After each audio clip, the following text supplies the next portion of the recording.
సుప్రీంకోర్టులో కంచగచ్చిబౌలి భూముల కేసుపై విచారణ జరిగింది. ప్రభుత్వం తరపున అభిషేక్ మను సింఘవి వాదనలు వినిపించారు. కంచగచ్చిబౌలి భూముల్లో ఎలాంటి చర్యలు చేపట్టదని జస్టిస్ బిఆర్ గవాయ్ ఆదేశించారు.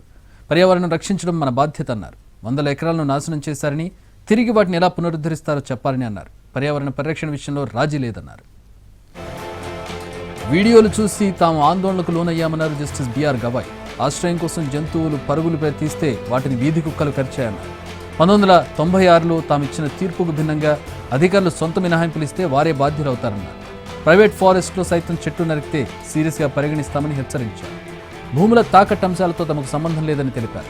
నరికిన చెట్లను ఎలా పునరుద్ధరిస్తారు, వన్యప్రాణుల రక్షణకు ఎలాంటి చర్యలు తీసుకుంటారో చెప్పాలన్నారు. మీరు అభివృద్ధి చేసుకోవాలనుకుంటే తగిన అనుమతులు తీసుకోవాలన్నారు. సిటీలో గ్రీన్ లాంగ్ స్పేస్ ఉండాలని స్పష్టం చేశారు.